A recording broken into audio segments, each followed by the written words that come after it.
Hello viewers, my name is Dr. Brian G. Rubrecht, and I am a professor in the School of Commerce at Meiji University, which is located in Tokyo, Japan. I am very happy to be able to be a part of Teacher Journeys 2020, Experiences in Remote Teaching, and to be able to share with you my story of teacher development in these troubling times. The title of my video presentation is Using ARS, Promoting Teacher-Student Interaction at a Distance. Before I go into an explanation of one area that I found myself dealing with as I teach my classes remotely, let me first discuss my own typical teaching situation, pre-remote teaching that is, and something that I had always noticed about my teaching situation in general, something slightly disconcerting and unfortunate. I'm going to talk about something that I believe many teachers can actually relate to. At first, when it became clear that we would be moving to remote teaching, I thought that this identified problem would be exacerbated. Yet, as I began to put together how I would set up and run my classes remotely, I found that this problem could not only be mitigated to some extent by an idea that I had, but also that it would hopefully lend itself to putting students at ease as they attempted to learn course content while being physically distanced from me, their teacher, and from their classmates and peers. As many instructors are no doubt aware, when teaching in an educational institution, there are often class periods set up throughout the day. For instance, there are maybe 5 or 6 periods set up consecutively on weekdays, Monday through Friday, and oftentimes instructors teach several periods consecutively. For example, I have 3 classes back-to-back on Wednesdays, periods 3, 4, and 5. This is not a problem in itself per se. Indeed, I would actually say that it is often quite nice to be able to consolidate classes, as this is a more efficient use of my time when I am on campus. The problem that I have long noticed is that with my lesson plans full and class time spent focusing on my teaching and the students' learning, there's relatively little time for me to engage with students on a more one-to-one basis. What I mean is that, of course, if students have questions about course material during a lesson, or a question about nearly anything for that matter, I will naturally answer them. But some students are shy and they don't necessarily want to ask questions in what they may consider to be poor English during class time when all of their classmates can hear. Or simply some students may be embarrassed to ask questions if they think that they are the only ones who don't understand something, or, so they just don't ask. Or some students may be interested to know things about me, the foreign language teacher, maybe something about my country or aspects of my home culture, but they recognize that they shouldn't really ask these types of questions during class time because technically it is quote-unquote off-topic, and it takes away from time that is really meant to be spent on class lessons and class material. I encourage my students to talk to me either before or after class if they have problems or questions, and this is something that I put on a sheet for my students, which I call my instructor information sheet, and I give it to all of my students at the beginning of every school year or every semester. But as I mentioned a minute ago, when teaching back-to-back classes, when one class ends, I typically have 10 minutes to pack up my materials in that first classroom and move, possibly to another building, possibly on another part of campus, and set up to be ready to teach the next class in a different classroom. There is precious little time to talk to students on an individual basis. And of course, the students often have their own lessons to hurry off to. What this means is that although I encourage students to talk to me so that I can answer whatever questions they may have, clarify things, or just talk to students a bit to show them that I'm a friendly person, that I'm a human being as well, and that I really do care about their education and their learning, there is just so little time to devote to being available to students before or after class. Certainly, I have office hours, and students are encouraged to come and see me during those times, or even to make an appointment to see me at other designated times. But like many instructors in Japan, I do not just teach classes on one campus, nor do I teach at just one educational institution. It has not been uncommon for me to have a schedule where on one day I teach classes at one university in the morning and then hurry off to another university to teach classes there in the afternoon. Thus far, considering what I have relayed, namely that some students might have questions or might want to get to know more about the native foreign language teacher, but are afraid or too shy to ask, that both teachers and students often have packed schedules, leaving little time between classes to ask and answer questions or engage in conversation or get to know each other a little better, and that students often won't or can't take advantage of my office hours, I can feel that sometimes teaching has a somewhat robotic or mechanical feel to it. In other words, I make my way to the classroom, I teach for 90 minutes, I pack up my things and head to the next classroom where my next lesson and my next group of students await. Not only does this pattern reduce opportunities for students to ask questions or seek assistance from me outside of that regular set class time, but that the before or after class interaction with students could really prove valuable to me as a teacher, since I could then come to learn more about what makes some students tick, what their unique challenges might be, and even what their goals are for learning English or for learning at university in general.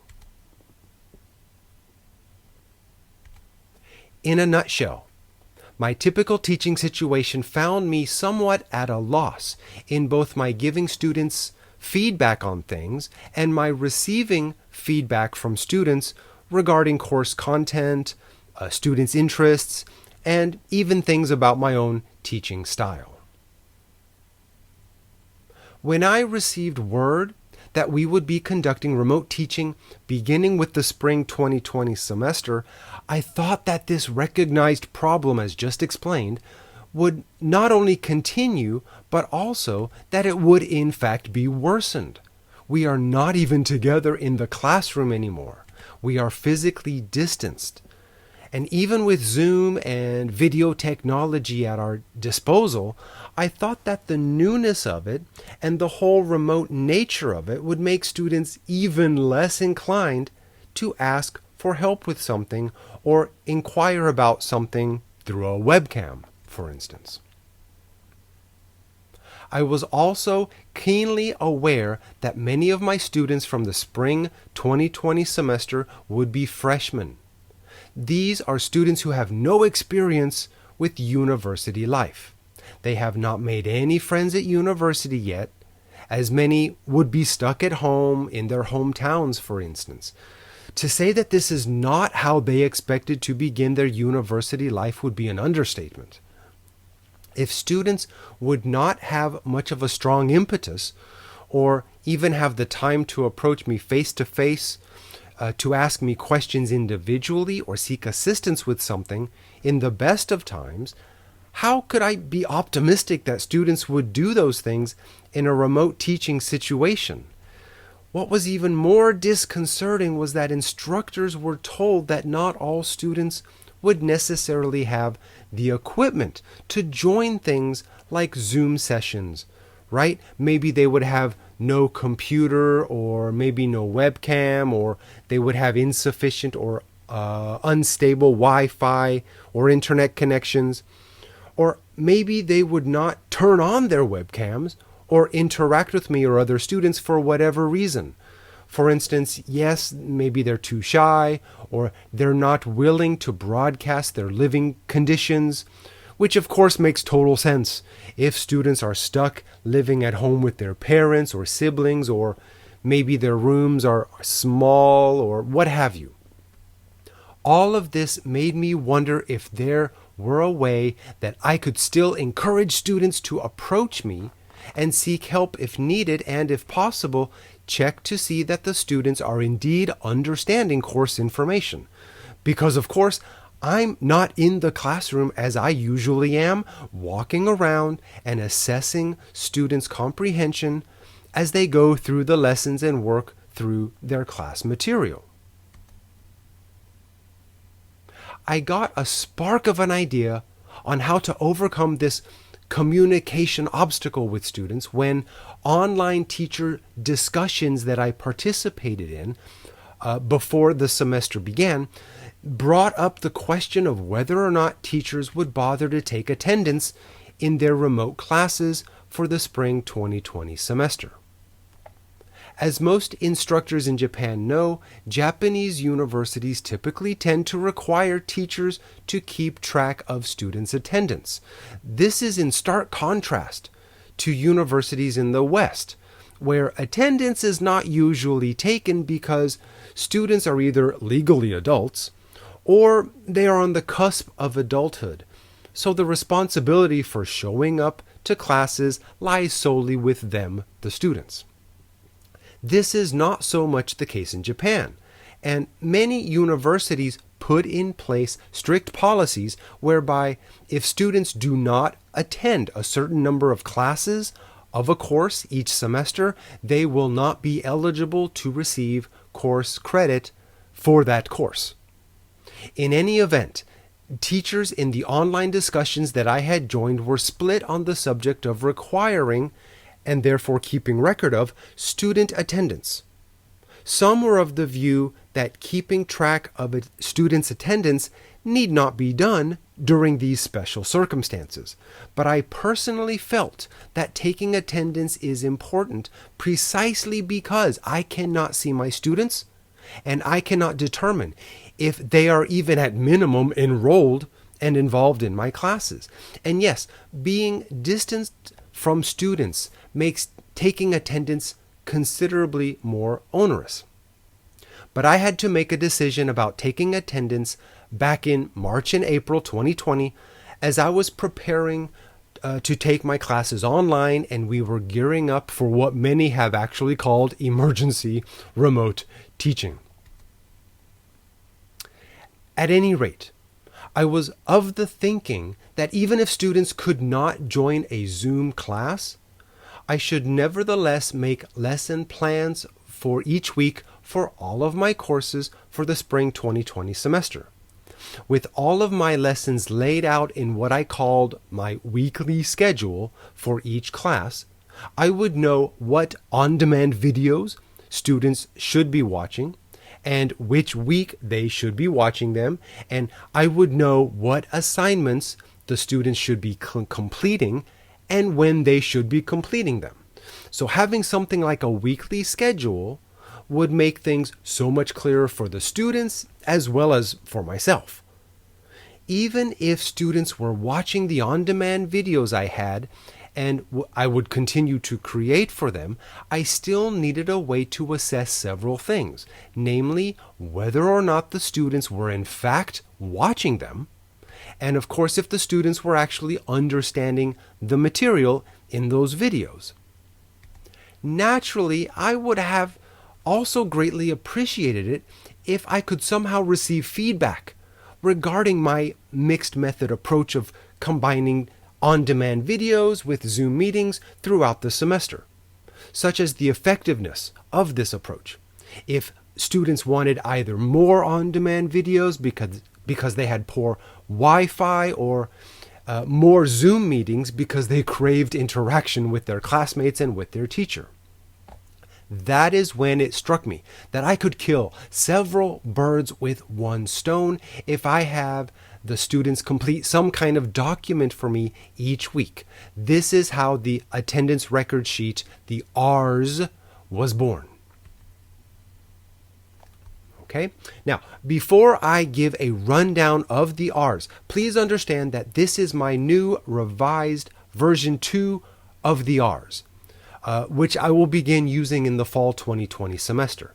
It does not differ too much from version 1, which the students are using now, but the original R's was made rather quickly, and though it did and continues to do its job well, I just realized that through actual use there are a few things that could be tweaked and improved, and I'll be discussing those points when I discuss the R's here. So here is the R's sheet in its entirety itself. Please take a look. As I go into the explanation, I will focus in on first the top half of this R's and then the bottom half. And this is all really just on one A4 sized document. So here is the explanation. Here is the top half. To begin with, I know that students would be receiving and downloading many different papers from their teachers of their various classes, and I wanted the R's to stand out somehow.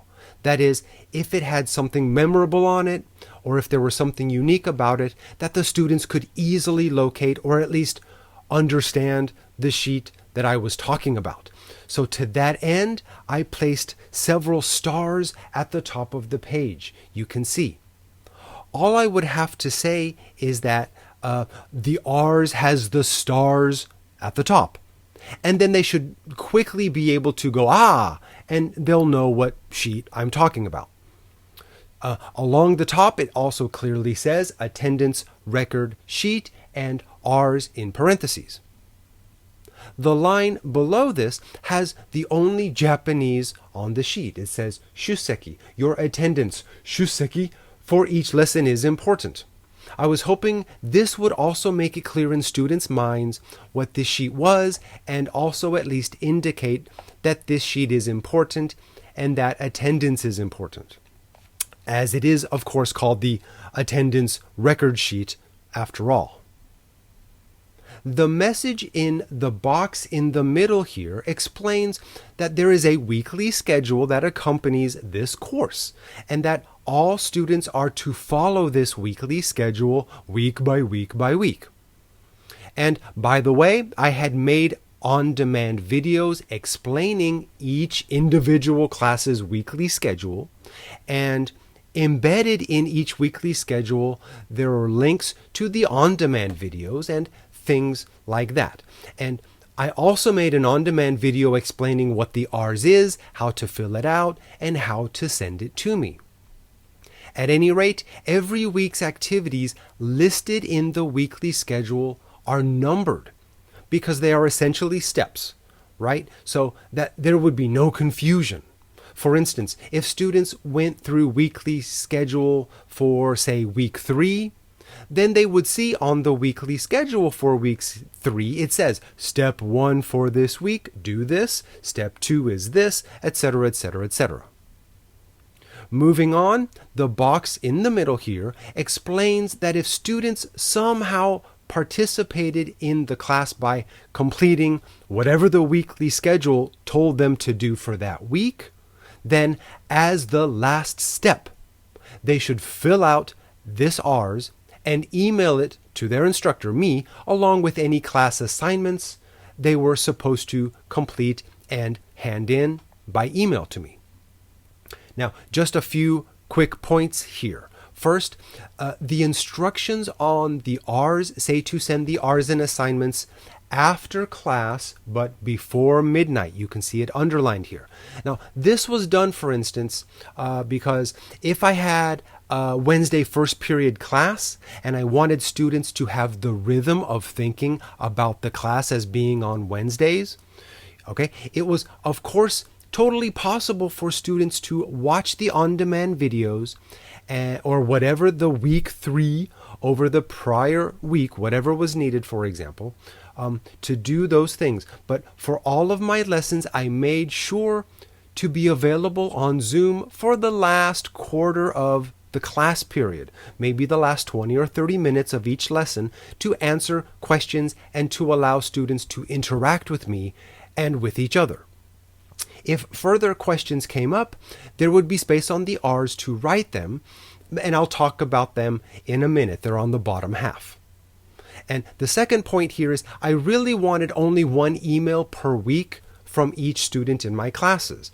In some lessons, students would be required to send me multiple worksheets, for instance, and I didn't want a student to send me an R's in one email and then each worksheet is in a separate email. So the directions here toward the bottom of the first half says just put everything in one email, attached to one email. This really simplifies things for me and everyone, and this is something that I put new here for version 2.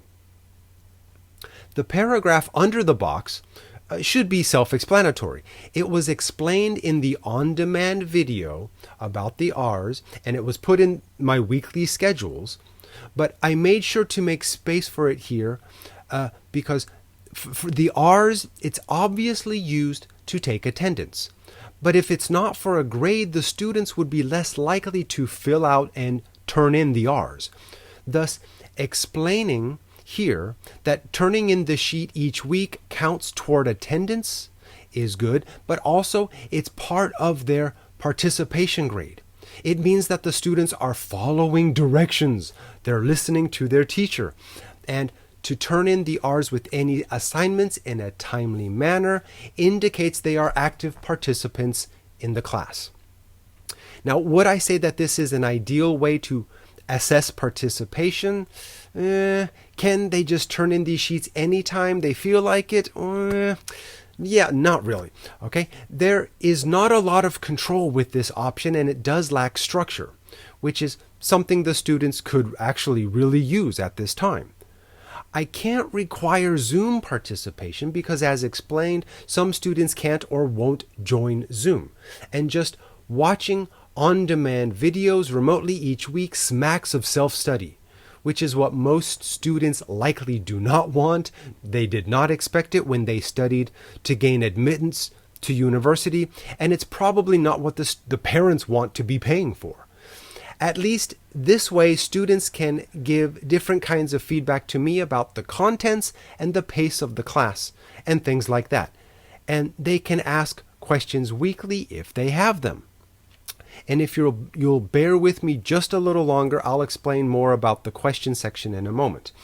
But next, it's important that students rename their Microsoft Word or PDF R's files correctly. I can't just have students send me an R's filled out without changing the file name that they've downloaded from my website. That would just be chaos for me because I need to download and read and file away on the computer everything that the students send to me. If the files are not renamed correctly as requested, it places a huge burden on me. So on the weekly schedule, the last step is send the R's and rename it as such and such. And you can see, for example, at the bottom here, Taro Tanaka, Monday 3, June 24th, R's. Okay, if all of the students can send me it, their R's this way, it saves me so much time. It's very clear to me. This is the pattern. I would love to explain more about this. That's a little tangential, so I'll leave that aside for now. Okay, so yes, it is sometimes a little labor intensive if I have to go back and fix the file names, but that's just how it is here. Okay, let me move on. I know I'm running a little low on time. Here is the bottom half of the R's. This is where we have the actual input area for students. All of this is explained to the students in the on-demand video for the R's, but here we have the space for students to input their name, their student number, their class day and period, and the date for the R's. You can see the date area here is shaded to break up the monotony of the input spaces, and because everything above this section does not change week to week. Now it's the final three spaces that really represent the heart of the R's. For this first space, it says, what did you learn in today's lesson? What was the topic? Please summarize. So hopefully, if the students read the weekly schedule as expected, and either watched the corresponding on-demand videos for that week or participated in the Zoom session all period, if we did that for the class. And if they did any corresponding worksheets or assignments, then they should be able to tell me what it was they were taught, and hopefully that corresponds to what they learned for that lesson. In the next space down, students are to give me feedback, if they have any, about what was fun or difficult about the lesson that week. For example, if students liked learning the difference between Japanese culture and Western culture, as explained in an on-demand video, they can let me know. It should be pointed out here that my online classes are essentially flipped classes. It is expected that the students before class day, or at least before the class period, will have watched any videos or will have completed any assignments. If we zoom the last portion of our class period, students can ask questions if they don't understand something, and I can ask questions as well, as a means to assess what they learned in the class and if they really in fact did learn. This is why I can have the ARS and the homework assignments be due on this day by midnight. Yes, students will possibly have other classes later on the same day, such as if this were a Wednesday first period class, but considering that the on-demand videos can be watched repeatedly, all assignments are explained multiple times in multiple ways in the videos, and students are clearly told about the deadlines and the structure of the classes in the on-demand videos and in their weekly schedules, then the students will not be in a position where they could not answer any homework assignment questions. They might not understand one or two questions, or they may not understand how I expect them to answer one or two specific questions. So that is what the end of the class period Zoom session each week is for. If a student is too shy or afraid to ask questions during the Zoom session that we have, they have the opportunity in the next space on the R's to ask questions or provide comments about anything. As a final quick point here, you might have noticed that I have a sort of purple and blue theme here on my R's. These are Meiji University colors. I wanted to, at least in some small way, have my Meiji University students identify and feel that they are part of the university that they likely studied very hard to enter. And it's easy enough to change the color scheme. So when I upload R's for students who study at other universities, I can change this purple and blue to maybe green or red or yellow or whatever color scheme that matches the school colors of the university, the other universities in question. It's not a huge thing, but not only do I think it is something the students might pick up on at some level and be happy about or thankful for, but also, since I don't know many of my students, since I have been unable to really put a name to a face because I don't see them in person, for me to see an R's, I can go, this is purple. This is a purple R's, so this must be from a Meiji University student. Or I go, this is green, so this is an R's from whatever other university. It just helps me to distinguish the various R's so I know who it belongs to, at least the university. And in fact, some students forget to fill in the name and student number area here and just superficially rename their file, their R's file. So in those cases, it helps me to narrow down and find out whose sheet it is based on the color scheme of the R's. Okay, now to address how the R's helped me reflect on my teaching and modify my lessons to address the needs identified in the R's, right? So to conclude this video, I would like to say first that I hope my explanation shows how in needing to modify my lessons to accommodate the move to this remote and emergency online teaching situation, that the R's has actually represented a step up in communication from the students to me about a whole range of things. I would like now to reflect on the R's and my teaching, discuss how R's relates to me modifying my lessons and addressing other points. So in summary, the R's, when submitted and completed by students, you can see very quickly here. I don't need to run through these directly by speaking. It is a very, very functional sheet, and I think it has been very effective in my classes thus far. Now, normally throughout the day, I am home in front of my computer or not very far from it. So, of course, students can contact me by email and I can respond immediately, especially when I get the R's from them. I spend a large portion of my day responding directly to what the students have told me on the R's. Some questions or comments are about the week's lessons, but other things are farther down the line, such as, for example, about the final exam. But I give them feedback in a timely manner. I respond to them. This is a wonderful communication tool.